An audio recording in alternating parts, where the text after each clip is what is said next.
श्री राधे राधे। आइए देखिए, जन्माष्टमी आई है। जन्माष्टमी के उपलक्ष्य में कन्हैया का एक बहुत सुंदर, बहुत प्यारा से कृष्ण जन्म का सोहर गाते हैं।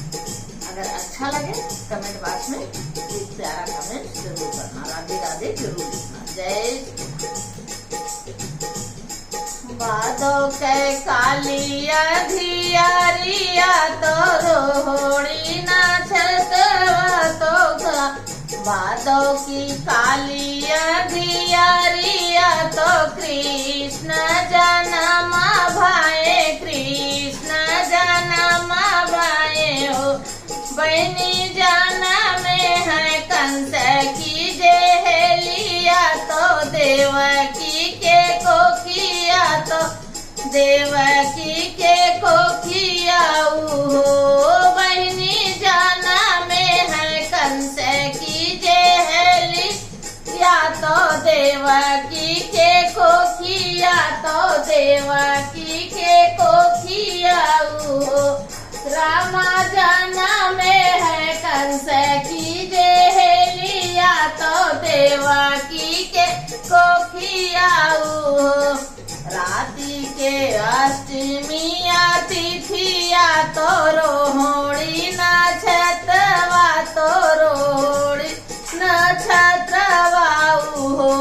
गौया जाना में है दुनिया के मालिक तो कम गोकुला के नायक हो। सखिया जाना में है दीन दया अला तो गोकुला के नायक, गोकुला के नायक हो। अरे भादो के कालिया धियारिया तो कृष्ण जन्म लिए, कृष्ण जन्म लिए हो। सखिया जाना में है कान्हा की जेहलिया तो देवकी के कोखिया तो देवकी के कोखिया हो। अरे खुल गई हाथ हाथ कड़िया दुई नो गोड़े बेड़िया, दुई नो गोड़े बेड़िया हो।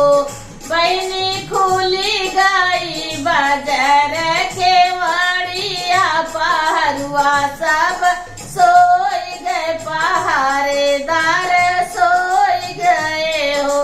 बहनी खुली गईली जेला के कोठरिया पहरुआ सब सोई गए, पहरेदार सोई गए हो। अरे भादो के कालिया धियारिया तो काना मोर जाना माली है, काना मोर जाना माली है हो। सखिया जाना में है कान्हा क्या कंस की जेहलिया तो देवकी के कोखिया हो। अरे सुप वाले टाए बस देव तो सिर पे उठाई लिए, सिर पे उठाई लिए हो। सखिया पहुँच गए जमुना की लहरिया तो जमुना लहर कर जमुना जी उफनाई गए हो।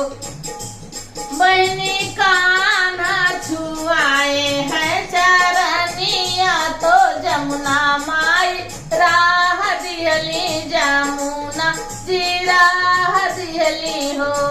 बहनी जाना छुआए हैं चरनिया तो जमुना जी राह दिहली, जमुना जी राह दिहली हो।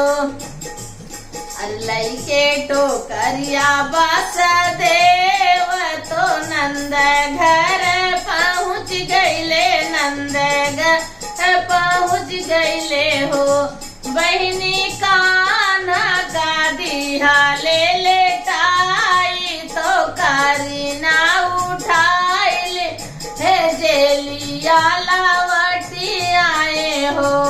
बहनी कान्हा का दिया ले लेटाई बारी ना उठाइले जेलिया लावटिया जेलिया लावटिया हो होताई बोरा पहा फाटता गोकुला में धूम मची गोकुला में धूम मची हो बहनी बाजै लागिया नाना बधैया गावा की सखी सोहरे हो बहनी होई गई देवता सब मगना तो फूल बरसावे तो गोकुला में धूम मची गोकुला में धूम मची हो।